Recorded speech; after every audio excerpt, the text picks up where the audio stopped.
हिँडेर के भन्थे अब पुनः बगान फर्किनु पर्थ्यो तपाईँले अनि हिँडेर अनि तपाईँले के अरे बाबुले खाएन होला हिँड्ने के बोलाएर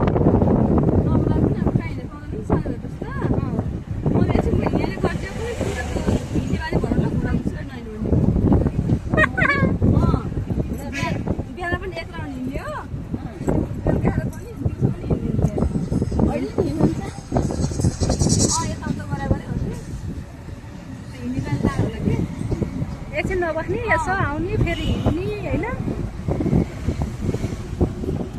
मलाई चाहिँ बानी हराएछ नि खालि घरमा बस्ने भयो नि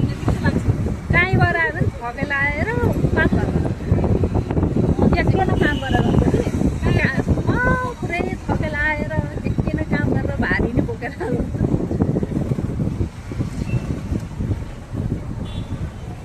त्यो चाहिँ बानी हरायो त्यस्तो भयो कि